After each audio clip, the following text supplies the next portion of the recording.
잘못돼서 점점 더 어려워지고 힘들어진다면 그렇게 앞으로 우리가 살아가는 이 한국의 미래의 모습이 점차 안 좋아진다면 어떤 생각을 하고 있어요? 어떻게 되겠어요? 네, 앞으로 오세요. 어서오세요.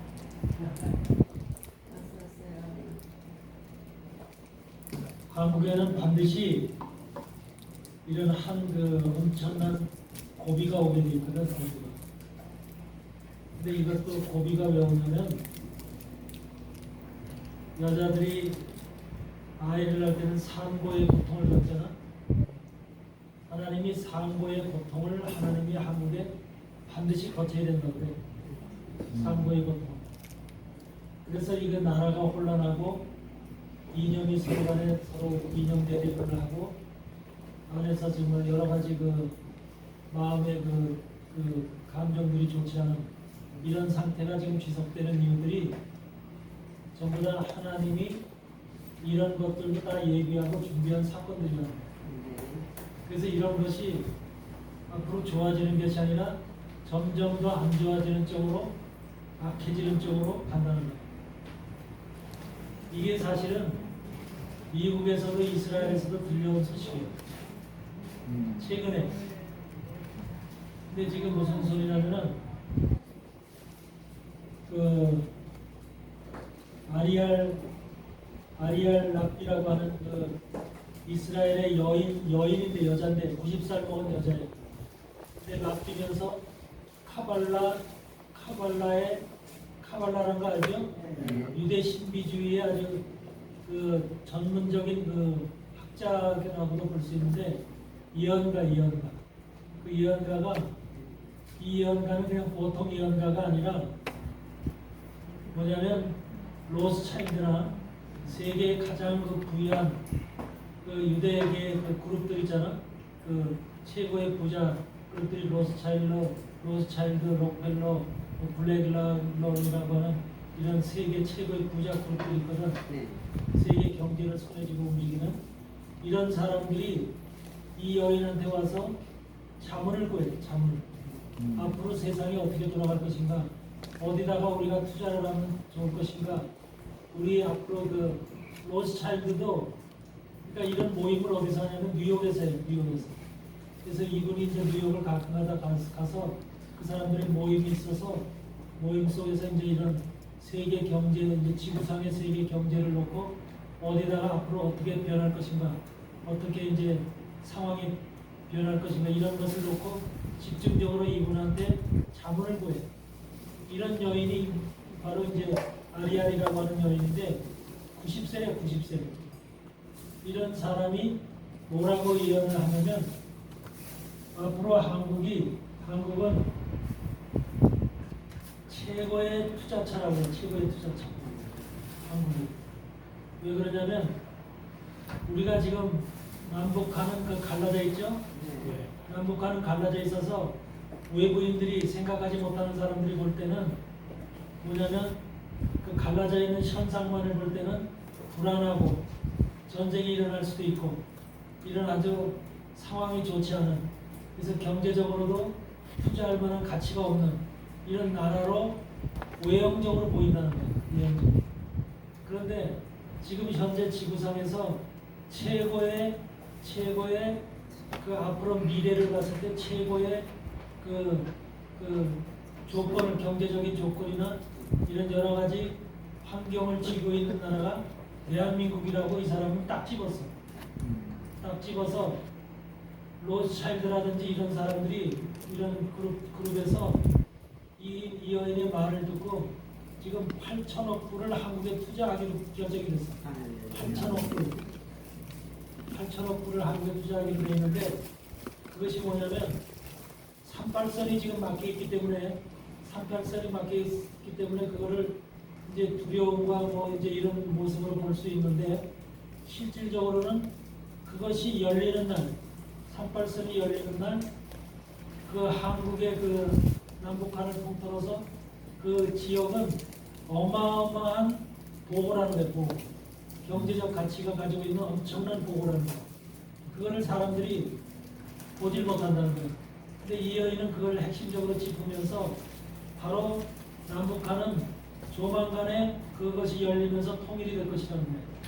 북한에 어마어마한 자원이 있잖아. 북한에 자원이 있는데도 불구하고 돈이 없어서 캐내지 못하는, 기술이 없어서 캐내지 못하는 이런 상황이 지금 북한의 현실이거든요.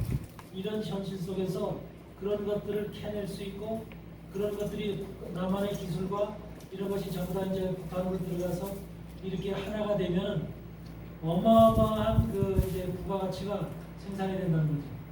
그래서 이런 생산이 되는 이런 현실을 지금 그 중에서도 가장 지금 투자 가치가 지금 한국 땅에서 가장 투자 가치가 높은 데가 부산이라고 이 사람은 찍어.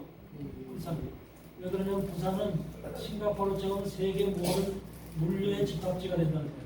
그러니까 부산에서 대륙 횡단열차를 타고 러시아로 해서 유럽으로까지 갈 수 있는, 예루살렘까지 갈 수 있는 그 기차 노선이 열린다는 거예요.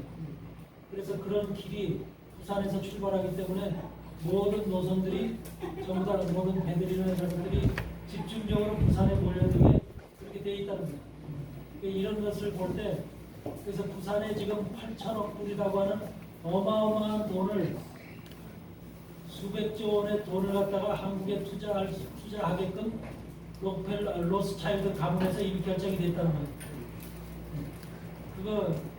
그런 어마어마한 기쁜 소식이 있어요. 근데 그것이 되기 전에 한국에는 남북한의 문이 열리기 직전에 그런 그 어마어마한 한국의 경제적인 하급이 어려움이 환란이 온다는 거예요. 환란.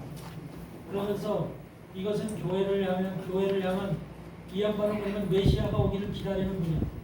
이분은 메시아가 오기를 기다리는 카발라 학자이면서도 메시아가 오기를, 예수 그리스도가 오기를, 재림하실 것을 기다리는 그런 쪽에서 이것을 예언을 하는 사람이기 때문에 다들 굉장히 한마디로 신선한 예언이라고 볼 수 있어요. 근데 그 사람이 뭐라고 얘기를 하냐면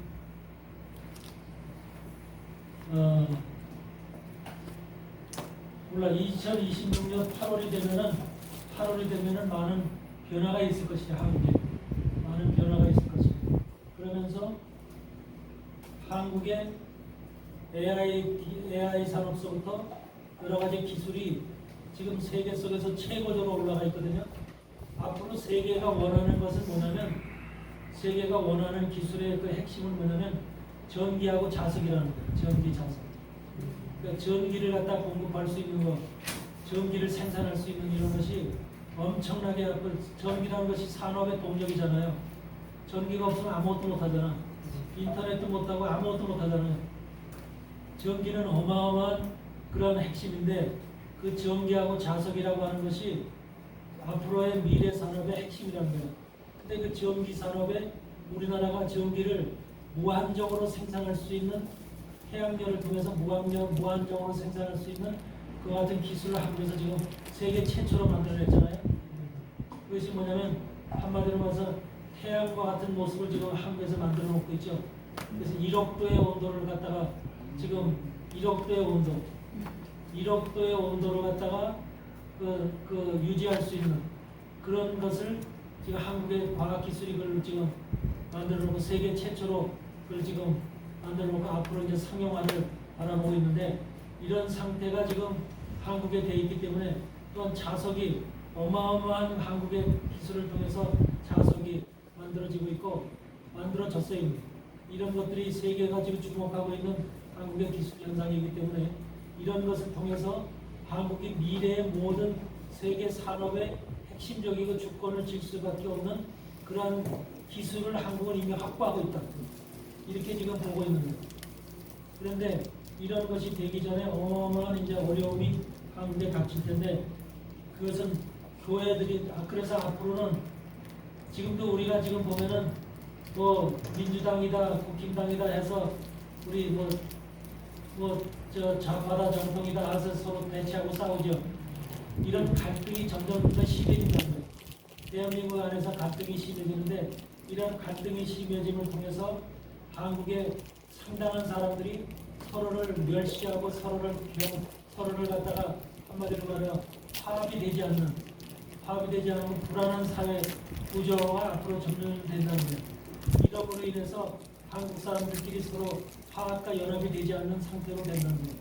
이렇게 점령되는 됨으로 인해서 한마디로 사람들의 마음이 순전하지 못하고 온전하지 못하고 그러니까 서로를 대적하는 이런 대적적인 이런 감각을 가지고 감정을 가지고 살아갈 수밖에 없는 이런 세상으로 한국이 조만간에 이렇게 된대요. 조만간에. 그래서 이렇게 되는데 그 과정 속에서 한국의 교회들을 바라보는 것은 뭐냐면 한국의 교회들이 이 짐을 져야 된다는 거예요. 한국의 교회들이. 어떤 짐을 지느냐? 사람들이 서로 질시하고 서로가 분리되고 나누어지고 서로를 갖다 미워하고 이런 상태가 되었을 때 한국의 교회 공동체들은 하나가 되어서 그들을 껴안을 준비를 해야 된다는 거예요. 그들을 껴안을 준비를 해야 되고 그래서 한국의 교회가 서로 간에 나눔과 섬김과 연합의 그 정신을 발휘해서 한국 교회가 그것을 이루어야 된다. 한국의 교회에게 그 사명을 앞으로 나라가 힘들어졌을 때 우리가 IMF 때 전 국민이 일어나서 금모으기 활동을 했듯이 그렇죠? 그랬듯이 단합하고 연합하는 그 정신을 한국 교회가 만들어야 된다. 공동체 의식을 가지고 이것이 한국의 교회가 앞으로 해야 될 가장 큰 임무라는 거예요. 이런 것들을 통해서 하나님께서 한국에게 큰 한마디로 기적을 베푸신다는 거예요. 역사를 하신다는 거예요. 교회뿐만 아니라 대한민국이라는 나라 속에 한마디로 엄청난 복을 주신다는 거예요. 지금 로스차일드라고 하는 록펠러, 로스차일드, 또 블랙록이라고 하는 블랙록이라는 거 아세요? 예. 세계 완전한 그 경제 불락의 최고의 그룹들을 얘기하고요. 최고의 그룹들.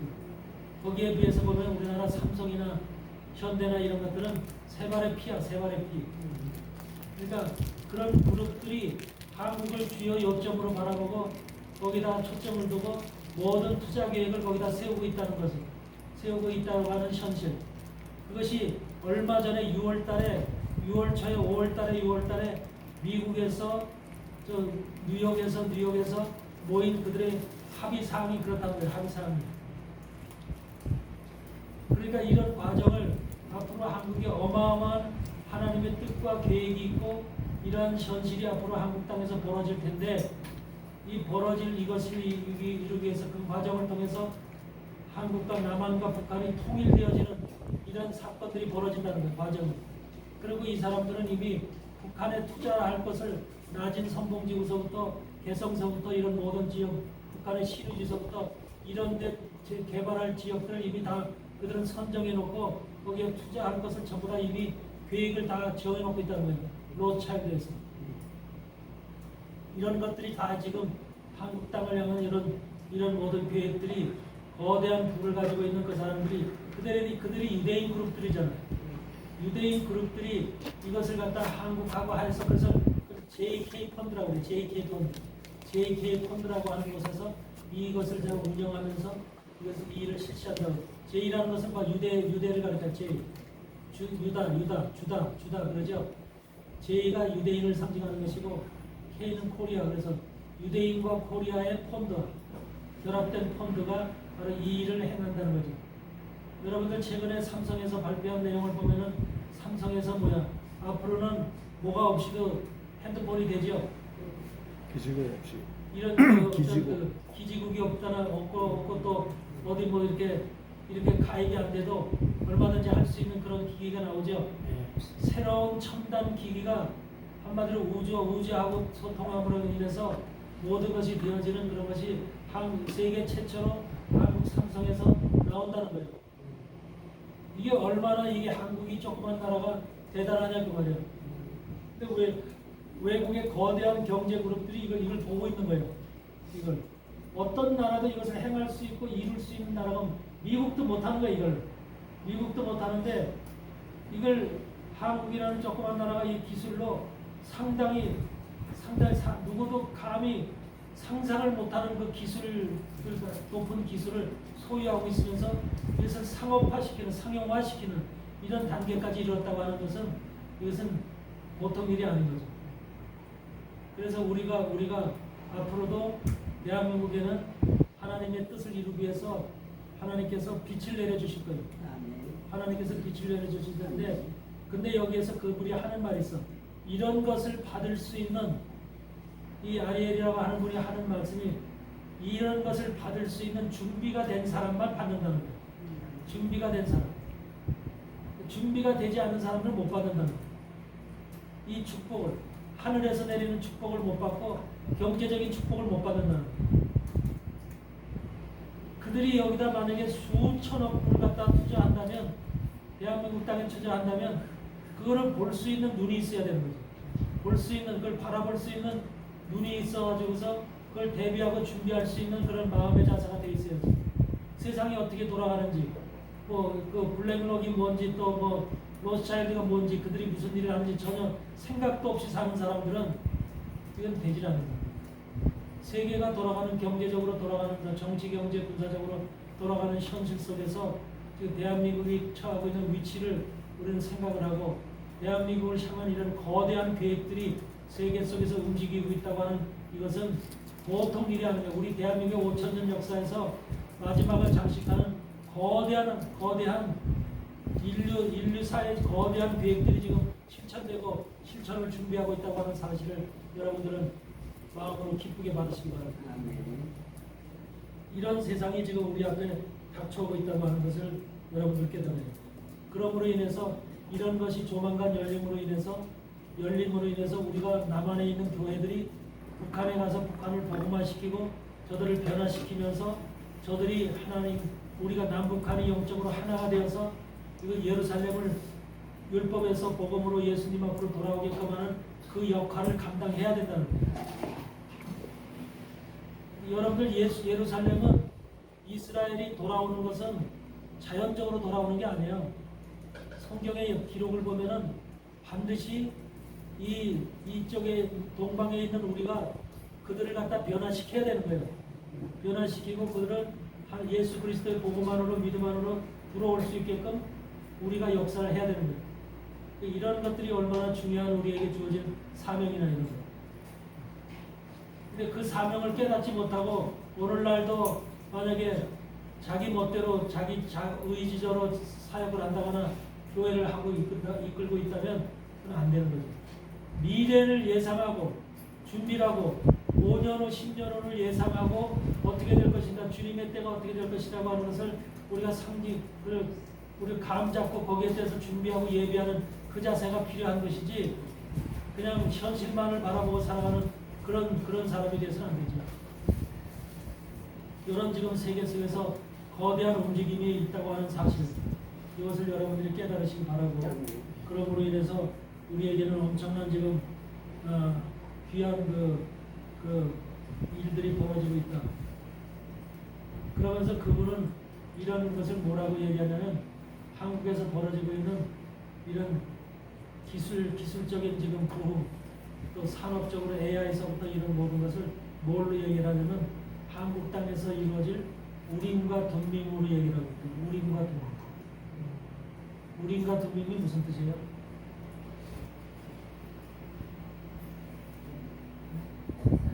우림과 둔림이 무슨 뜻이에요?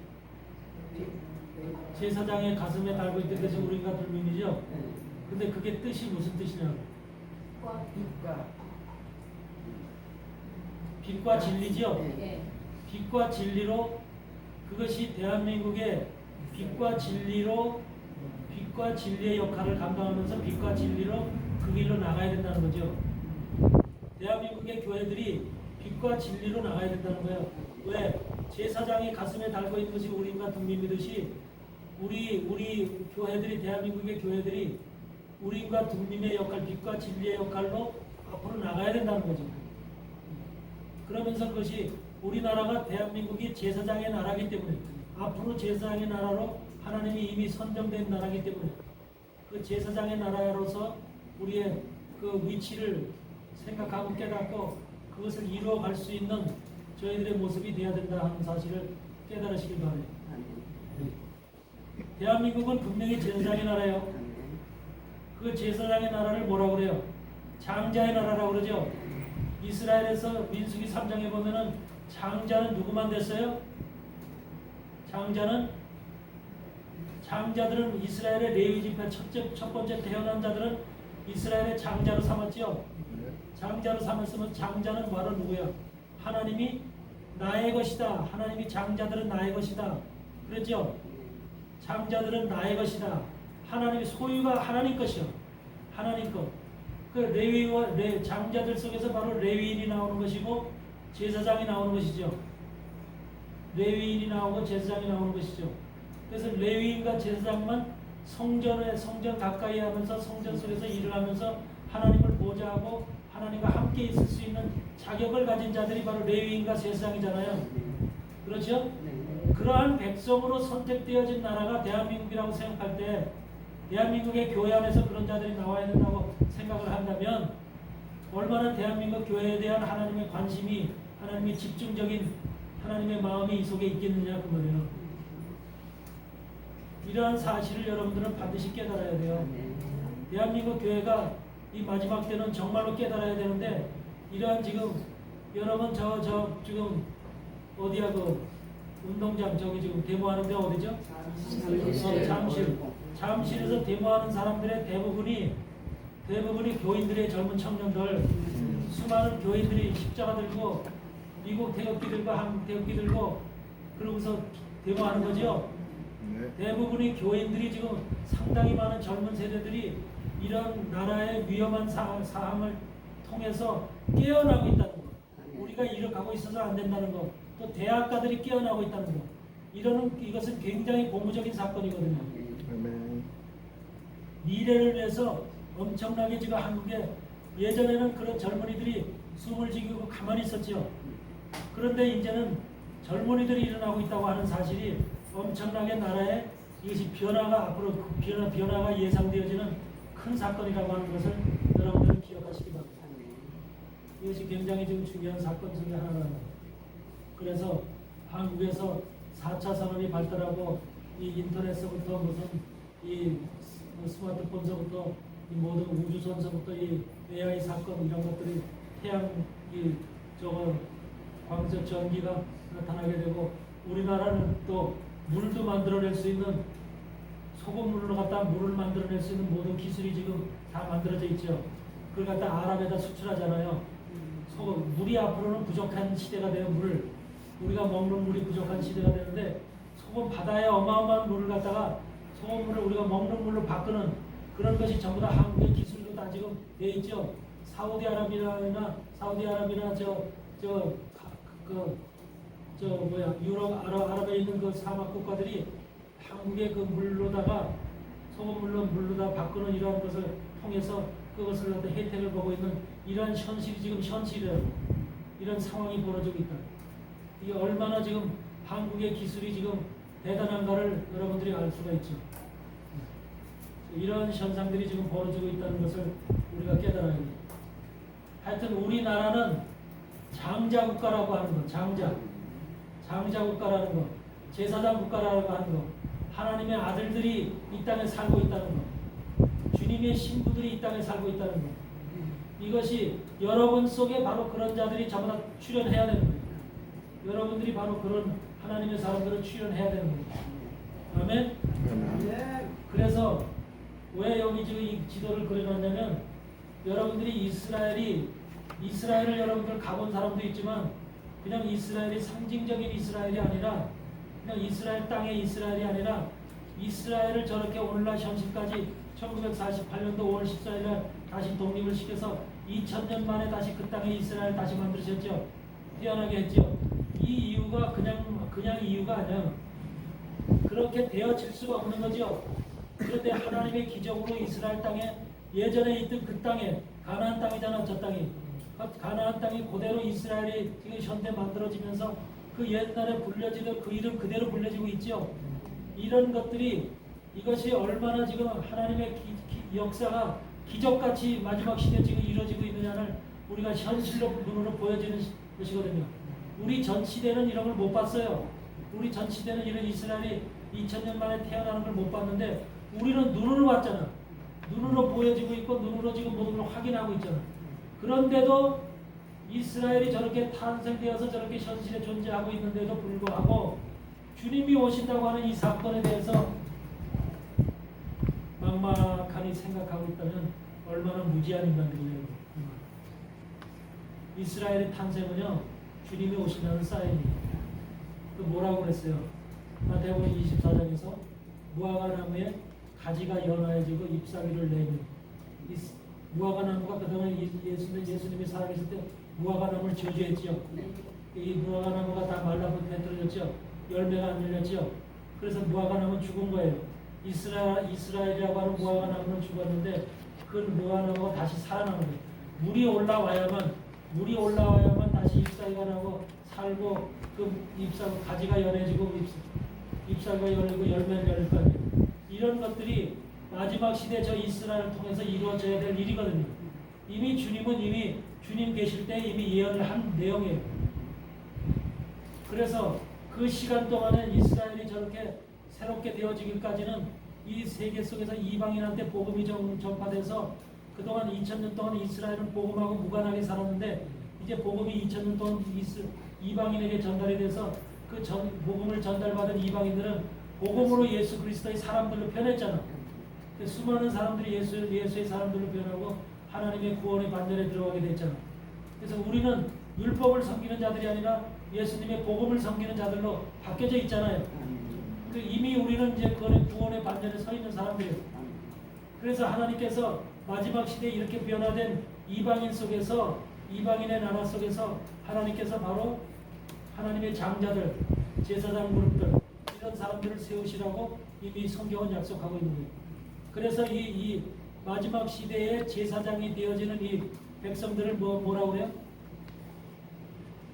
장자의 백성들, 장자의 백성들. 그 백성들이 어떤 백성이냐 이 말이야. 장자의 백성들이. 그걸 에브라임 족속이라고 그러는 거예요. 에브라임 족속. 이스라엘에서 12지파가 있고 야곱의 12아들들이 있고 거기 쭉 있지만, 요셉에게 난 아랍 땅에서 제사장의 딸에게 통해서 난 에브라임, 므낫세와 에브라임 그 있죠. 그러니까 야곱으로 봤을 때 손자잖아. 손자를 갖다가 여러분들 그 가당키는 소리예요. 손자가 장자가 된다는 게 이럴 수 있어요? 하나님은 손자인 에브라임은 나의 장자다 그러고 있어요. 나의 장자다. 그렇죠? 그거 있을 수 있는 일이라고요. 근데 하나님의 나라에서 장자는요 달라요. 하나님의 나라의 장자는 하나님의 선택에 의해서 되는 거예요. 하나님의 선택에 의해서. 하나님의 선택에 의해서 되는 거지, 인간에 의해서. 인간의 장자는 남는 순서에 의해서 장자가 되지만 하나님 나라의 선택은 하나님의 선택에 의해서 되는 거예요. 그러니까 하나님의 선택에 의해서 되는데, 하나님의 어떤 선택에 의해서 장자가 되느냐는, 하나님의 어떤 선택. 장자가 되어지는 선택이 있을 거 아니에요. 무조건 에브라임이 이쁜 짓을 해서 장자로 뽑힌 게 아니라, 에브라임이 앞으로 장자의 역할을 어떻게 할 것이다. 이미 하나님 안에는 12지파의 모든 그들의 속을 다 알고 있거든. 12지파의 미래를 다 알고 있거든, 하나님은. 그래 안 그래요? 요셉이 야곱이 창세기 49장에서 자기 아들들에 대해서 다 미래를 예언하고 있죠. 미래를 예언하고 있듯이 그 아들 속에서 바로 에브라임이 어떻게 되고, 므낫세가 어떻게 되고, 르벤이 어떻게 되고, 갓이 어떻게 되고, 이런 모든 자손들이 어떻게 될 것이라는 것을 이미 하나님은 성경을 통해서 이미 알고 있고, 마지막 시대에 이들이, 사실은 하나님 안에서는 처음도 중요하지만 언제가 가장 중요한 시기예요? 마지막 시간이죠. 마지막 시간에 완전히 사단의 세계를 파멸시키고 사단을 끝내고 이 땅을 완전히 하나님의 나라로, 예수 그리스도가 왕으로 임재하는, 하늘로부터 예수 그리스도가 왕으로 이 땅에 재림하는 이러한 시간이 하나님에게는 가장 중요한 시간이고 가장 최고의 시간이고, 우주가 모두가 박수를 치는, 우주 만물이 박수를 치는 바로 그런 시간대인 거예요. 마지막 때가. 그 시간대에서 그 역할을 감당해야 될 자가 바로 대한민국이라는 장자의 나라에서 나온다고 해보면, 그 나라로 세우신 나라가 대한민국이라고 생각한다면 이게 얼마나 기가 막힌 이런 축복이냐 그 말이에요. 그래서 그 장자가 되어지는 축복을 우리는 받아야 되는데, 장자가 되어지는 축복을 먼저 깨달아야 돼. 네. 장자가 되어지는 그런 에브라임을 장자로 세웠을 때 그 장자가 되어지는 장자가 되기 위해서 하나님께서 에브라임이 이뻐서 그냥 뽑고 세운 게 아니라 무엇 때문에 세웠을까? 무엇 때문에? 장자를 세우는 비결이 있거든. 하나님께서. 그러니까 이 땅에 대한민국 교회 안에 하나님의 종들이 있는데 하나님의 백성들도 있고 종들도 다 있죠. 이 안에서 하나님께서 장자들을 뽑을 것이거든. 장자들. 백성들도 있지만 장자들이. 근데 장자들의 숫자는 백성들보다 훨씬 적지요. 백성이 100명이라면 장자는 10명도 안 돼요. 그것이 바로 장자와 백성의 다른 점인데 장자는 그만큼 하나님 나라에서 그 위대한 그 영광의 보좌에 앉으면서 그들이 하는 일은 또 하나님과 동일하게 예수님과 비슷한 자리에 앉아서 그 일을 행하기 때문에 대단한 세력을 가지고 권세를 가지고 모든 일을 행할 수 있는 거죠. 그래서 장자로 여러분들 속에서도 장자가 나올 텐데 장자가 되어지려면 여러분들이 어떠한 자격 조건을 가졌을 때 대한민국에 있는 종들 속에서 장자를 하나님께서 뽑게. 너는 내 장자다. 너는 내 장자다. 너는 나의 에브라임이다. 너는 나의 에브라임이다. 너는 나의 에브라임. 이렇게 뽑을 수 있는 그 조건이 뭐냐 그 말이야. 뽑을 수 있는 조건. 이게 중요한 거예요. 여러분들 다 장자 되기 원하잖아요. 하나님 나라의 장자는 뭐예요? 하나님 나라를 기업으로 받는 자들이에요. 장자여야만 기업을 받아요. 이 땅에서도 장자가 돼야만 뭘 받아요? 자기 부모의 기업을 받는 거예요. 재산을 물려받는 거예요. 그 차자, 삼자 소용없어. 지금은 대한민국의 법이 바뀌어서 이제는 재산을 부모의 재산을 갖다 골고루 평등하게 나눠주라는 법으로 만들어졌지만 그거는 성경적인 이유 저희하고 다른 거예요. 성경에서는 장자에게 무조건 권한이 있어. 장자에게 권한이 있어. 그러니까 이것은 세상의 복이 아니라 하늘나라의 재물, 하늘나라의 재산, 하늘나라의 영권, 하늘나라의 모든 축복권을 장자들이 다 받는다는 거예요. 장자들이. 그거 받고 싶어요? 안 받고 싶어요? 그러면 거기에 대한 장자권을 받으려면 거기에 받을 만한 하나님께서 너는 이뻐서 김선희 강도사 아유 이쁘다 그래서 장자로 세우고 우리 저 사모님 이뻐서 장자 그게 아니야. 이뻐서 세우는 게 아니니까. 뭘 때문에 세워? 뭘 때문에? 네?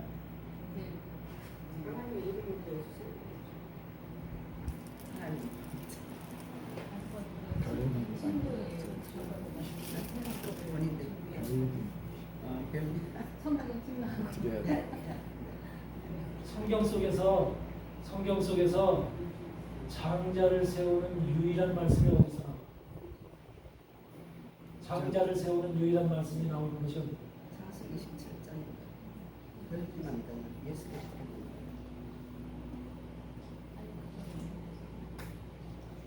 안 보여요. 창세기 27장 별기 예수 창세기 27장이죠. 별미야?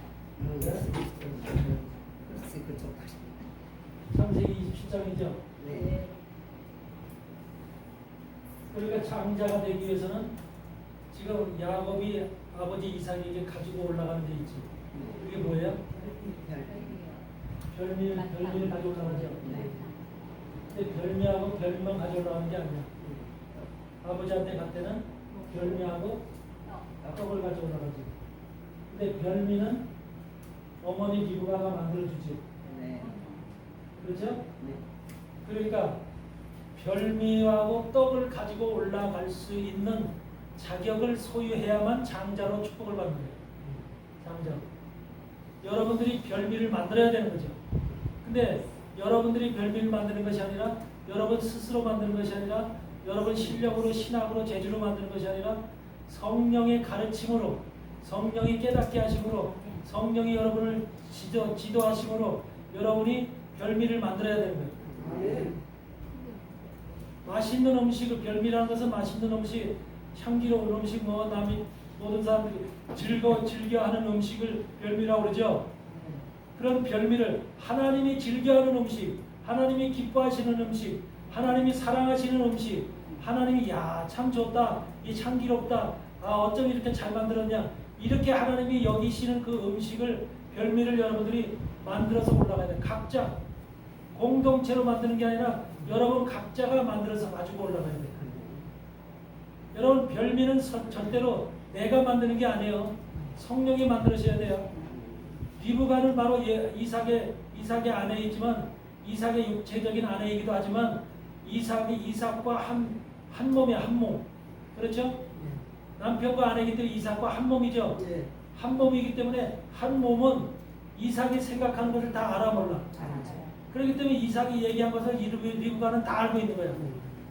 자기 처자들 에서에게 무슨 말을 했는지, 전등과 활을 가지고 뭘 가지고 만들어 오라고 했는지 다 아는 거야. 그리고 하나님이 기뻐하시는 즐거워하는 별미가 어떤 별미인지, 그래서 염소 2마리 가져오라고 하는 것부터 모든 것들을 이미 성령은 다 아는 거야. 하나님께서 기뻐하시는 것이 무엇인지를 이미 다 알고 있는 분이 성령이야. 예? 그래서 성령은 하나님의 깊은 것이라도 통달하시리라 그러죠. 고린도전서 2장에 그러죠. 성령만이 하나님의 깊은 것이라도 통달하시고 아시는 거예요.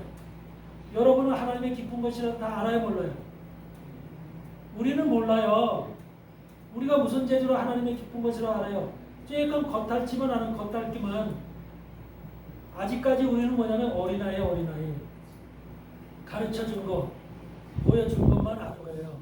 근데 하나님의 것에는 가르쳐준 거, 보여준 거 말고 어마어마한 깊은 곳에, 하나님이 넓은 곳에 하나님의 비밀들이 숨겨져 있는 거예요.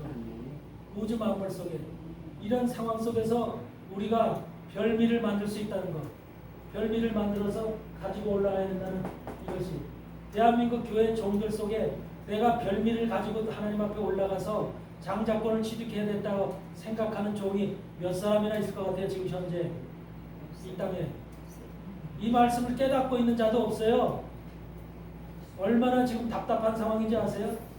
사단들이 그동안 이런 말씀들을 성령에 의해, 이 말씀이 깨달아지려면요 성령이 역사해야 돼요. 성령이 역사해야 되고 성령의 가르침을 받아야 돼요. 그래서 이 말씀이 깨달아져야만, 아 그렇구나, 내가 별미를 준비해야 되겠구나. 근데 별미는 내가 준비하는 게 아니라 바로 뭐야? 성령께서 내게 가르치시는 대로.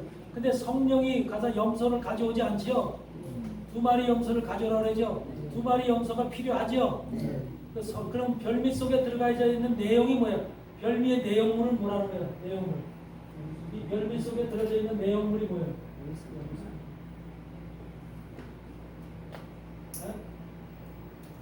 향기가 나는 내용물이 있어요. 별미를 만들었으면 별미 속에서 향기가 나야 될 거 아니야. 향이 나야 될 거 아니야. 그러면 그 향은 내용물이 향이 날 수 있는 내용물이 들어있기 때문에 향이 나는 거죠. 그럼 별미 속에 들어가 있는 핵심적인 내용물은 뭐예요? 내용물. 오늘은 제발 좀 이것을 확실히 좀 깨닫기 바라요. 그래서 여러분들 속에 내가 장자로서 가지고 나갈 수 있는 이런 기본적인 여러분에게 영적 지식이 정말로 이것이 완전하게 여러분 속에 세워지길 바라요. 그냥 지나가는 소리로 듣지 말고 얼마나 이것이 중요한 말씀인지 깨닫고 여러분들이 이것을 반드시 기억해야 돼요. 별미 속에 들어가 있는 별미를 만들었는데 그 내용물이 중요한 거야. 아무거나 고기나 소 잡아서 내용물을 만드는 것이 아니라, 또 양 잡아서 만드는 것이 아니라, 또 무슨 오리를 잡아서 만드는 것이 아니라, 어떤 세상에는 수많은 고기를 만들 수 있는, 음식을 만들 수 있는 재료들이 많지만 하나님이 원하시는 재료가 있어. 하나님이 원하시는 재료. 2마리 염소지요. 염소 2마리의 염소. 2마리 염소. 근데 그것도 왜 하필이면 2마리냐? 왜 하필이면 2마리냐? 한 마리도 아니고 2마리. 그러면서 이 염소 2마리는 누구를 상징하는 거예요? 예수. 육신으로 오신 예수님. 이 땅에 그냥 예수님이 아니라 이 땅에 육을 입고 오신 예수님. 우리도 염소지, 뿔 달린 염소로 이 땅에 온 거예요, 우리가. 그러니까 우리는 남을 치고받을 수 있는 그런 속성을 가진 자들이에요. 예수님도 이 땅에 우리와 동일한 육체를 가지고, 예수님도 맞으면 아프고 피 흘리고 고통받고 순환받으면서 우리와 동일한 아픔과 고통과 슬픔과 눈물을 흘릴 수 있는 그런 존재로 이 땅에 오셨다는 거예요. 만군의 여호와이기 때문에 눈물도 없고 슬픔도 없고 뭐 감정도 없고 하나님이기 때문에 완전한 분이 무슨 눈물을 흘리고 피를 흘리고 하느냐. 예? 바로 이런 생각을 하실 수도 있는데 예수님은 우리하고 똑같은 모습으로 이 땅에 오셨다는 거예요. 그렇기 때문에 우리의 죄를 대속할 수가 있었던 거예요. 우리하고 다른 모습으로 오면은 만약 우리보다 더 월등한 모습으로 오셨다면은 우리의 죄를 대속을 못해요. 그러니까 별미의 염소 두 마리는 바로 주님이 이 땅에 염소의 모습으로 와서 우리와 동일한 모습인 염소의 모습으로 와서 두 가지 모습으로 사역을 하는 거예요. 두 가지 모습으로 사역을 하는데 그 사역의 핵심이 뭐예요? 내용물이 속죄라는 거예요. 속죄. 사역의 핵심, 주님이 이 땅에 오신 사역의 핵심이 뭐예요? 속죄요. 속죄. 대속이요. 대속. 우리 인간이 지은 모든 창세기 3장에서 범죄한 그 죄, 모든 죄, 원죄라고 그러죠. 그를 원죄서부터 우리가 지금까지 지은 모든 스스로 지은 죄를 자범죄라고 그러죠. 원죄와 자범죄를 모두를 싹쓸이해서 전부 다 예수님이 십자가에 피우다가 소멸하는 것을 대속이라고 해요. 대속. 그 대속을 위해서 오신 거예요. 그래서 예수 그리스도를 영접하게 되면 우리가 주님의 피로 인해서 우리가 대속을 받기 때문에 우리 어떤 죄라든지 다 사함을 받고 더 이상 죄로 인해서 고통받을 것이 없다. 히브리서 10장에서 얘기하는 것처럼 더 이상 죄로 인해서 제사 드릴 것이 없다. 그렇게 얘기하죠. 죄로 인해서 제사 드릴 것이 없다고 하는 것처럼 딱 이미 죄는 끝난 거죠. 여러분 속에 죄는 끝났어요. 근데 여러분들 지금 앞으로도 죄 질 거예요, 안 질 거예요? 네? 짓지요. 그러면 여러분들 죄를 져요. 주님 앞에 가는 그날까지. 왜? 육이 있기 때문에. 육 자체가 죄예요. 육신 자체가 죄라고 하니까. 육신 자체가 죄예요. 우리가 로마서 8장 3절에 보면은 뭐라 그랬어요? 죄를 어디다 정했다? 죄를 육에다 정했다. 육에다. 예수님 육신 자체가 죄예요. 죄. 그런데 예수님 육신 자체가 죄인 것처럼 죄를 거기다 정해놓은 거예요. 그러니까 우리 육체도 바로 죄예요. 그러니까 우리는 육체가 죄이기 때문에 우리 육체가 바로 뭐예요?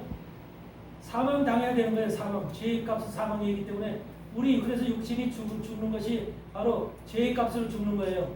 사단은 그것을 갖다가 무기로 인해서 우리를 갖다가 옥죄고 있어서 바로 꼼짝달싹 못하게 하는 거예요.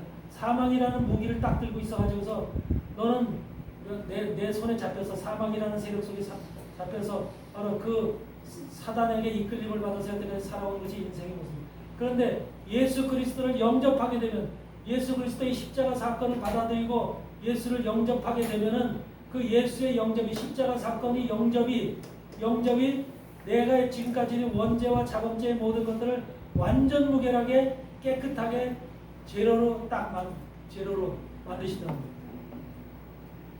더 이상 죄가 없어요. 아멘. 조금 남았는데 아직까지 해결할 게 있는데 그게 아니야. 그럼 그건 예수를 못 믿는 거예요. 전능하신 하나님, 우주 만물을 창조하신 창조하신 그분이 이 땅에 오셨어. 우리 죄를 위해서 스스로 오셨어. 육을 입고. 그렇죠? 그분이 이 땅에 육을 입고 오셔서 십자가 지시고 피를까지 흘리시면서 사단한테 곤욕을 당하면서 사단한테 피값을 그 보상을 지불하기 위해서 피값을 지불하기 위해 여러분이 죽을 피를 주님이 대신 지불하신 거야. 그러니까 주님이 죽으심으로 인해서 나도 십자가에서 죽었다 그러잖아. 갈라디아서에 그래요. 나도 십자가에 죽었다. 그랬기 때문에 더 이상 여러분은 예수님을 영접하고 믿음을 믿은 사람은 더 이상 내가 산 것이 아니라 그 안에 예수가 산 거예요. 예수가. 아멘. 그래서 더 이상 여러분 속에는 육체는 지금도 육체지만 그 육체 속에 예수 그리스도가 살고 있는 거예요. 아멘. 그러니까 예수님의 영이 인도하는 대로 원하시는 대로 우리가 살아가야 됩니다. 육체에 끌려가는 삶이 아니라 영이 인도하는 삶을 살아가야 되는 거예요. 그것이 우리에게 예수를 영접한 사람들이 살아가는 삶이에요. 여러분들이 예수를 영접했다고 하는 사실을 한번 생각해 보세요. 그게 뭐예요? 영접이라고 하는 것이 뭐예요? 받아들였다? 그냥 예수님이 십자가 지시고 돌아가신 그분이 내 죄를 위해서 돌아가셨대. 그냥 그 수긍하고 그냥 받아들였어.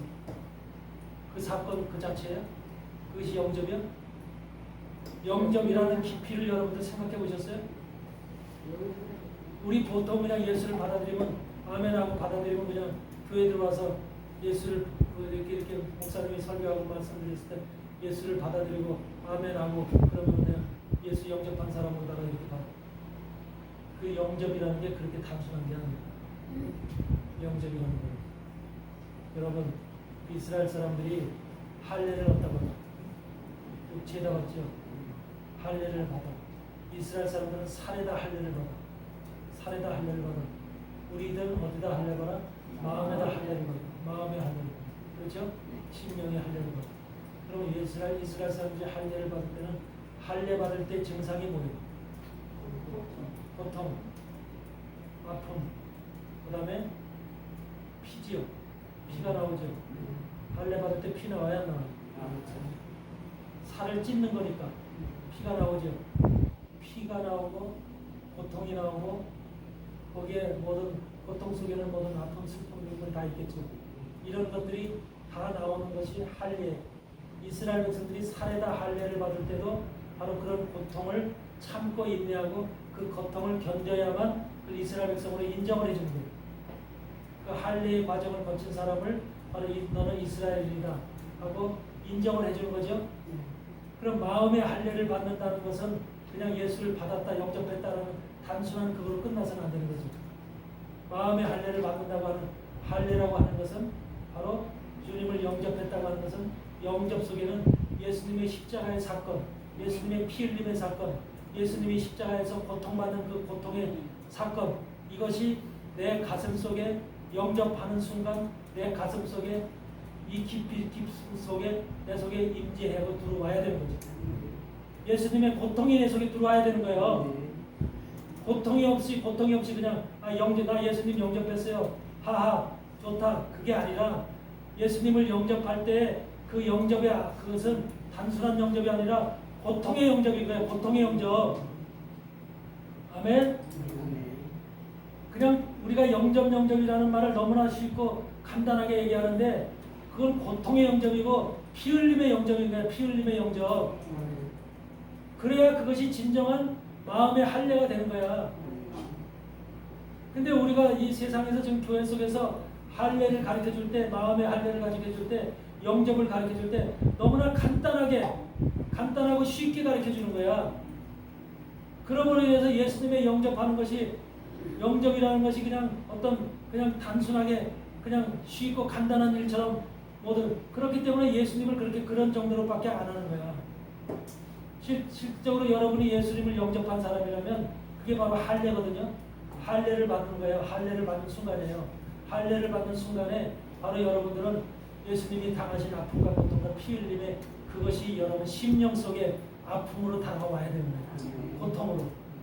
그것이 진정한 바로 할례, 마음의 할례를 받은 여러분의 모습이고요. 아멘. 이것을 반드시 기억하시기 바라요. 여러분들이 누구한테 말씀을 전할 때도 영접이라는 것을 단순하게 가르쳐 주지 말고 이 영접이라고 하는 것이 이스라엘들이 할례를 받을 때 살에다 할례를 받을 때 고통을 받고 피를 흘리고 그것이 그 고통의 시간이 지나가도록 그들 속에 가품이 계속 지속되잖아요. 그런 것처럼 바로 우리 마음에도 예수님의 그 죽으심, 내가 죽은 건 아니지만 예수님이 나를 대신해서 죽었구나, 내 죄를 위해서 죽으셨구나 라고 하는 그 고통이 내 심령 속에 와야 되는 거예요. 피 흘림이 와야 되는 거예요. 예수님의 피가 나를 살렸구나. 그런 것들이 우리 심령 속에 간절하게 강력하게 와 있을 때 비로소 그것을 우리는 예수님을 영접했다 그렇게 선언할 수가 있는, 고할 수가 있는. 아멘. 여기에서는 피 흘림이 없으면 사람이 없다는 말이 여기에. 그러면 피 흘림이 없으면 사함이 없어요. 그게 여기에. 그러면 예수님의 피만이 우리를 살려. 우리는 원래 범죄하고 타락했을 때 죽은 피, 우리 속에 흐르는 피는 사망의 피가 흘렀어. 사망의 피가 흘렀어. 사망의 주인인 사단이 우리를 지배하고 통치하고 우리 인생을 인도했기 때문에 머리서부터 손끝 발끝까지 사망의 피가 우리 속에 흘러서 다 우리는 다 사망의 길을 갈 수밖에 없었던 것이 우리 인생들이야. 그런데 그 사망의 피가 예수 그리스도를 영접하는 순간 예수님의 피 흘림이 우리 속에서 들어오는 순간 그 생명의 피야. 예수님의 피는 생명, 우리를 살리는 생명의 피야. 사망의 피 속에 생명의 피가 들어옴으로 인해서 생명의 피가 들어오면은 사망의 피가 점점 사라지고 우리 전체가 머리서부터 손끝발끝까지 생명의 피로 바뀌는 거예요. 생명의 피로. 그래서 생명의 피로 바뀐 자들은 완전하게 생명의 피로 바뀐 자들은 이제 죽음이 없어. 그래서 그들을 부활시키는 거예요. 고린도전서 15장에서 우리가 부활되는 모습, 부활장이죠. 부활의 모습들이 나오는데 부활이 되어지는 모습이 그냥 때가 돼서 부활하는 게 아니라 우리가 먼저 우리 안에 피가 죽음의 피가 주님의 영접을 통해서 주님의 피로 통해서 예수 그리스도 십자가의 피를 통해서 우리 안에 먼저 흐르는 피가 생명의 피로 바뀌어야 되는 거예요. 생명의 피로. 이것이 먼저 이루어져야만 그 다음 단계에서 때가 됐을 때 마지막 날에 내가 너를 살리리라 하듯이 바로 그 마지막 날이 바로 종말에 우리를 부활시키는 거예요. 생명의 피가 되지 않고 아직까지 죽은 피가 흐르는 사람, 교회를 백날 되는데도 하나님의 말씀에 깊이를 모르고 깨닫지 못하는 죽은 피가 여전히 흘러고 있는 사람은 부활시킬 리가 없어. 생명의 피로 바뀌시기 바랍니다. 우리가 먼저 생명의 피로. 그러니까 부활되기 이전에 주님 나라에 들어가기 전에 먼저 내가 바뀌어야 돼. 변화돼야 돼. 이것이 중요한 거예요. 바뀌지 않고 변화되지 않으면 아무것도 이루어지는 게 없어. 그는 사단의 짐승의 패를 받을 수밖에 없고 짐승의 사람으로 살아갈 수밖에 없는 존재가 되는 거예요. 아멘. 장자가 된다는 것이 단순한 것이 아니라니까. 장자가 된다는 것이 열아리고 지금 싸워야 되고 피 흘리기까지 싸우려는데 그런 건 어떤 거예요? 피 흘리기까지 싸워야 된다는 그 말은 우리 자신이 바로 우리 자신이 사단하고 싸우는 것을 얘기하는 게 아니라 사단하고는 우리 대적이 안 돼. 사단을 대항해서 우리 싸울 수가 없어. 우리 존재는 나하고 싸우기, 내 자신하고 싸우기, 내 자아하고 싸우기, 내 고집하고 싸우기, 내 속에 있는 나의 신념하고 싸우기, 내 안에 있는 나하고 싸우기를 그렇게 피 흘리기까지 싸워야 된다. 그것을 피가 흘리기까지 예수님이 피 흘려서 돌아가시고 속죄하셨듯이 우리 안에서의 싸움도 그런 격렬한 싸움이 나를 갖다가 내 고집과 나 자아와 내 신념과 이런 것들은 누구가 조종하고 누구의 힘이야. 사단 마귀의 힘이잖아. 사단 마귀의 힘과 우리는 싸워야 되잖아. 내 자신 속에서도 그걸 이겨내려고 하는 강력한 피 흘림의 싸움이 있어야 된다는 거죠. 그것이 그래야지 사단을 이길 수 있고 사단을 잡을 수 있다는 거죠. 내 신앙은 나하고의 싸움을 얘기하는 것이지 옆에 있는 사람이나 사단하고 싸우는 게 아니야. 나하고 이미 내 속에 사단이 존재하고 있어. 사단이 살고 있어. 내 육체 속에 뱀이 살고 있다니까. 육체 속에서 뱀이 살고 있어서 뱀이 나를 항상 괴롭히고 있고 뱀이 항상 나를 항상 자극하고 있고 내 속에서 악한 생각, 악한 더러운 생각 이런 것들이 나도록 계속해서 자극을 하고 있는 것이 뱀의 세계야. 악한 세계야. 사단의 세계고 이런 것들이 계속해서 우리 안에서 일하고 있기 때문에 이런 것들을 알고 있다면 이런 것들과 싸워야 되는 거예요. 싸워야 돼. 하나님의 영과 우리 안에 들어와 있는 하나님의 영과 말씀과 복음과 이 성경을 가지고 그것과 싸워야 되는데 그래서 그것을 피 흘리기까지 예수님이 피를 흘리는 것처럼 피 흘리기까지 싸워야 된다. 그래야 사단을 이길 수 있고 내 안에 있는 사단을 정복할 수 있고 이길 수 있다. 그 말을 하는 겁니다. 거기서 그거 싸워야 그게 싸워서 이겨야 이기고 이기자는 말이야. 그래서 이긴 자가 되는 거예요. 이긴 자. 이긴 자를 그래서 이스라엘이라고 하잖아. 이스라엘이라는 이름 자체는 이긴 자잖아. 그래서 일곱 교회에게는 항상 이기는 자는 이기는 일곱 번 얘기하잖아요. 그것이 뭐예요? 교회에서 그런 사람들이 나와야 된다. 교회는 바로 이기는 자를 생산하는 거예요. 이기는 자. 나 피와 같이 싸워서 이기는 자. 그런 자들이 나타나는 거예요. 율법에서 나오는 것이 아니라 교회에서 나오는 거예요. 교회에서 나와야 되는 거예요. 이기는 자에게는 어떤 축복을 주라고 축복의 내용이 7가지 적혀 있잖아. 이기는 자. 그러니까 저 유대인들에게는 이기는 자가 아니야. 남는 자. 끝까지 남는 자. 살아남는 자, 그런 자들이 바로 하나님 앞에 올 수 있는 자들이고, 교회에서는 이기는 자만 하나님 앞에 가는 거예요. 그러니까 교회에서는 이스라엘이 나와야 되는 거예요. 이스라엘. 아멘. 잠시 쉬었다 하겠습니다. 예수님을